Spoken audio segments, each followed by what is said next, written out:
Anyone can be confident with a full head of hair, but a confident, bold woman, that's your diamond in the rough. Please introduce yourself. Hello, everyone. My name is Barbara. I am a content creator and media personality. Ding! You must add the thing. Barbara, can you please tell us about your relationship with hair when you were a little girl, and what big role did it play and so forth?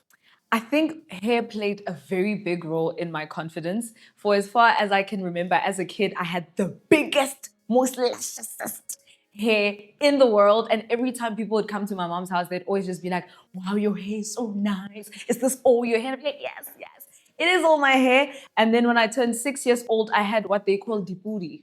Right. So my mom then cut all my hair off and shaved it. And I remember just being so angry and so upset. Like everywhere that I went, I felt like I had to explain. No, I really, the true me has big, nice hair. This is not the true me. It's just the booties. It's just the booties. And I think in hindsight, I was trying to justify why I was ugly in that era of my life. But once my hair grew back, I was fine. Changing hairstyles every day. I was that girl at school. Every single day, I gave myself a challenge that today I'm going to do the bang this side. Then I'm going to do the hump. Then I'm going to do, setting the style for the girls because nobody must be able to catch up to me when it comes to hair. Okay, rewind.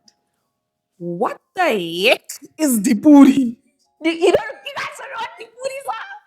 No. The booties like, I don't know if it's ringworms. Maybe it's ringworms. Maybe the booty giddy ringworms. But in Setswana, I just know I had the booty. That's all I knew. I had goats in my hair.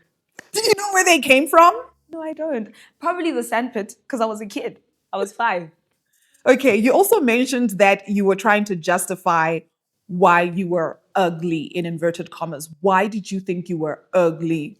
Because I think a big part of my identity was around people coming over and saying, wow, your hair's so nice. And everyone told me I was so pretty because of this big, luscious, nice hair. And the moment the hair went away, when new people would come, they weren't saying nice things about me. So I was like, okay, I need to tell you guys why you have nothing nice to say about me. It's because I used to have nice hair that made me pretty. And now that I don't, I'm ugly. But I'm not ugly. I just have booties. What's the meanest, nastiest thing somebody has ever said to you during that period? I was unconscious.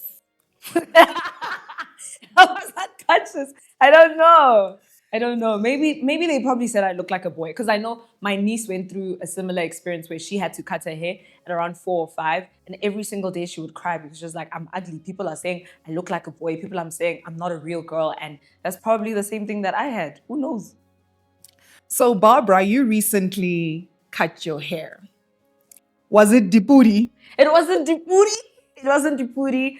I actually cut my hair in 2023. I went and got a pixie cut because it's something I've been dreaming about for a while. But my mom told me if I cut my hair, it will never grow back. And that fear was always in the back of my mind. And I remember in 2023, after having dropped out of engineering, done some really crazy things that I thought were completely out of character for a goody two shoes.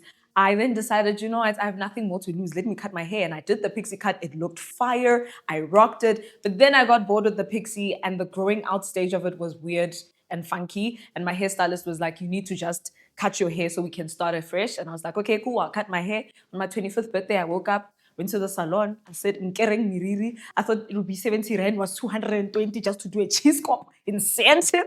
I was confused, but it's fine. I went to go level my hair just for the purpose of having my wigs laid on better, right? And one morning I was going to church and I thought to myself, no man, this thing of putting wig on my bald scalp is very itchy. I'm just gonna go out there. It's not like people know me anyway at that church. Like it's a new church, it's new people. This will be my what they know to be me. And so I went and I just remember like people were just looking at me like, wow, you're so fly, alien superstar. And I was like, are you guys in love with me even with no hair? And that's when I realized that my confidence was actually never in having the latest hairstyle or the coolest hairdo. It was literally me. I was the sauce all along.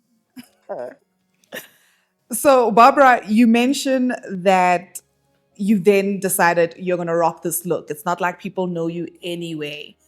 The people that did know you anyway, when you revealed this, I remember I saw it on Instagram and I was like, this girl just captioned that she cut her hair so that her wigs could be laid better, right? Was that really just it? That really was just it. Nobody was supposed to know that I've got no hair underneath the wig. They were just supposed to see beauty and beauty and beauty. And the Sunday when I went out with a full face of makeup and a bald head, I realized that surely it's the face cut that matters, not the hair. Have you ever rocked this look in public without the makeup? Without the make, yeah, on the days where like I take out my trash, you know, I do. But otherwise, I don't know. Makeup is also a form of self-expression for me, so I just it's my natural state. This is how I wake up.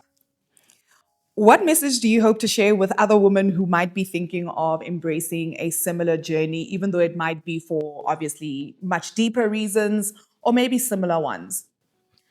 I think if you ever thought that you were confident before cutting your hair, you'll realize after cutting your hair how much of a badass you are. That's what I would say. That's what you'd say. That's how you unlock your real powers. Kera miriri. How long do you think you're going to keep this look? I'm going to keep it. Yes. How long? As long as it serves me, like as long as I still feel like myself. And I think that's the thing with hair is like it's a form of self-expression. It describes the mood for the day. That's why when I got the big hair on, I've got a different personality. When I got the buzz down on, I got a different personality. When I'm like this, don't talk to me because I'll bite you. Oh, wow, Barbara. And then just to wrap up our conversation, the little girl that felt ugly, what do you want to say to her? They didn't know. They didn't know that you were a star. They didn't know what they were dealing with. And I just know that.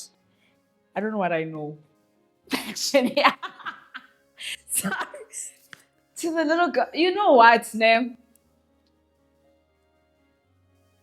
I need to think about my little niece when I say this because I remember when she was going through the whole process of like having no hair and people were calling her ugly. I literally just kept saying to her, the beauty is inside. When we say beauty is inside, we don't mean beauty is inside as a way to comfort you. It genuinely is on the inside because you've got aura. When you step into rooms, when you speak to people, there's an energy that you bring into the room, and that is where your real beauty lies. Because we've seen people with long hair that drapes on the floor, but inside they're ugly. And because of that, they carry ugly energy. So as long as your energy inside is clean, it's nice, whatever hairstyle you're in, you're gonna be a star, baby.